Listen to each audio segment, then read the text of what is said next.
নওগাঁ এসেছি, আর নওগাঁ এসে যে জিনিসটা আপনাদেরকে না দেখিয়ে পারলাম না, এত বেশি আম হয় এখানে।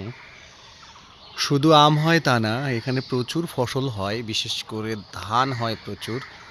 আম লিচুর জন্য কম বিখ্যাত নয়, তার পিছনে আসলে আবহাওয়া একটা বড় কারণ। এক এক এলাকায় এক একটা জিনিস ভালো হয়।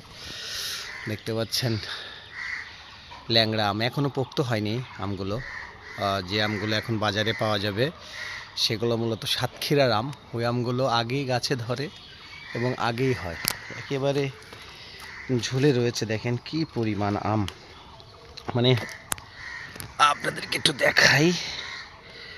এই দেখেন, মানে প্রায় পোক্ত হওয়ার পাশে কাছাকাছি চলে গেছে। এবং এই আম খুবই মিষ্টি, খুবই সুঘ্রাণ। এবং এই পাশে যেটা দেখতে পাচ্ছেন, এটা অবশ্যই ল্যাংড়া না, এটা হিমসাগর আম। আর এই প্রথম যেটা দেখিয়েছি সেটা হচ্ছে নাগফজলি।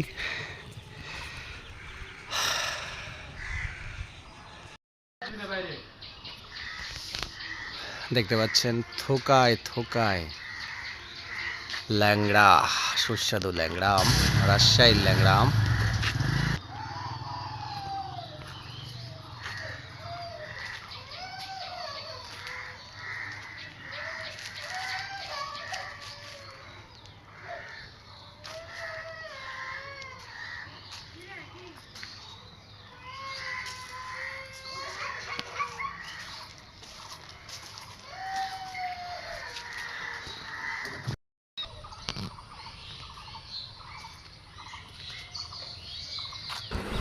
মূলত ১লা জুন থেকে ১০ই জুনের মধ্যে ধারাবাহিকভাবে আস্তে আস্তে এই আমগুলো তোলা শুরু হবে।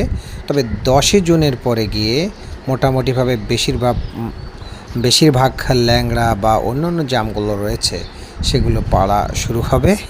২০ তারিখের পরে গিয়ে কিন্তু বাজারে আমরুপালি আসা শুরু হবে।